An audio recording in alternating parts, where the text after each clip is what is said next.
Just 5 years ago, the federal government was on the cusp of ratifying an extradition treaty with China that could have seen Australians sent to face the opaque Chinese legal system. But since then, the relationship between the two countries has changed dramatically. The treaty was scrapped, foreign interference laws largely aimed at Beijing have been put in place, and relations have sunk to new lows. Australian Strategic Policy Institute researcher Alex Joske has been analysing that relationship for years and has been a key influence on government policy.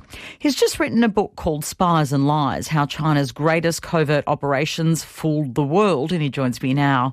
Alex, welcome to Breakfast. Good morning. Thanks for having me. So, Alex, when a lot of people think of spies, they think of James Bond-type characters conducting daring rescue missions with gadgets. But the focus in your book is documenting much more subtle attempts, especially by the Chinese government's Ministry of State Security. Tell us about what this spy network, in your view, looks like. That's right. I think a lot of people have that James Bond image in their head. But what I've tried to propose in this book is that the most effective, the most significant Chinese intelligence operations have actually really revolved around schmoozing, building networks, making friends, offering people access to China. So the model is really one where you have undercover intelligence officers from the Ministry of State Security posing as friends in China, pretending to be liberal thinkers within the Chinese government, and using this to shape how foreigners in Australia, the United States and so on think about China. You focus a lot on what you call the stunningly successful mission of Chinese authorities to convince influential foreigners that China would rise peacefully and gradually liberalise, arguing that what many thought was the position of the Chinese government for years was actually a carefully calibrated lie. Now, that is a big call, and not everyone agrees with that. How did you come to that conclusion? Well, it wasn't initially my plan to really come to this conclusion, but as I started looking more closely at the kinds of activities these Chinese intelligence officers were involved in, I saw a pattern of these intelligence officers who are really some of the most deep red believers in the Communist Party system, pretending to be reformists, going to foreign embassies and foreign governments, and presenting themselves as people talking about how China was just about to become a democracy, how it didn't intend to challenge the international system, how it wanted to become more like a Western country. And the key part of this was the role that intelligence officers had in coining and promoting the very concept of China's peaceful rise. This is something that will be familiar to a lot of people, but it has its roots in an operation by Chinese intelligence officers. One of the more surprising things in the book is your look at how former Prime Minister Bob Hawke was part of Chinese Communist Party plans to help rebrand the country after the Tiananmen Square massacre, especially since Hawke was so moved by the violence of the Chinese authorities' crackdown. Now, he brought in a lot of people to Australia after that period. He denounced that violence. It was actually a really key moment in his prime ministership. What did you find out, though, that made you sort of rethink of this period? Well, what I saw there was that, Hawke had these genuinely, heartfelt, positive feelings towards Chinese people and was incredibly compassionate in letting in Chinese students after the 1989 Tiananmen massacre. After he left politics, he made his first trip back to China in 1993, entering business with a Chinese associate.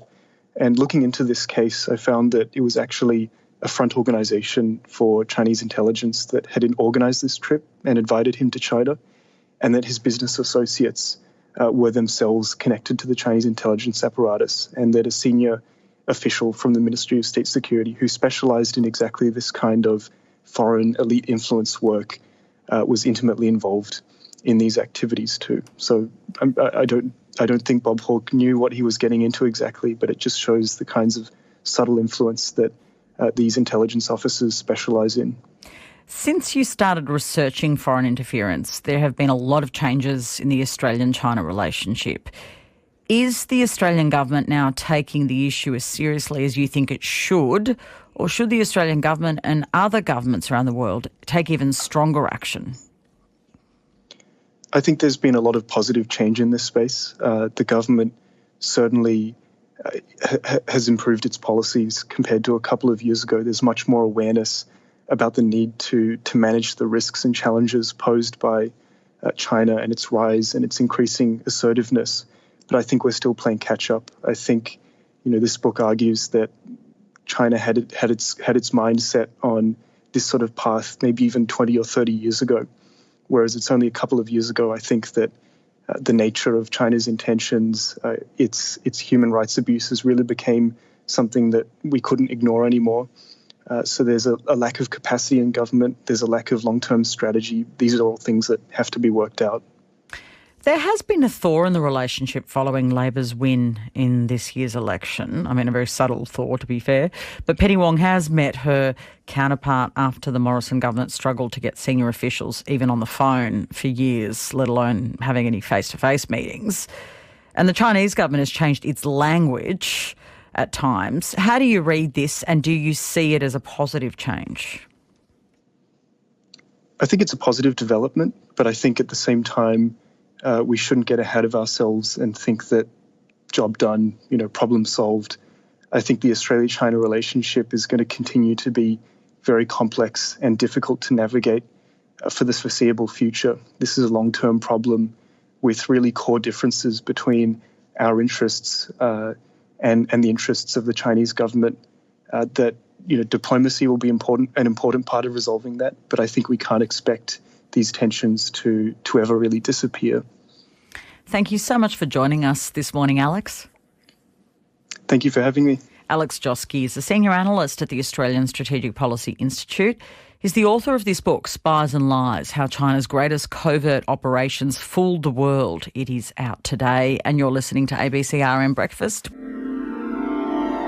It's easier than ever to hear your favourite local and national ABC radio stations, live and on demand on the ABC Listen app.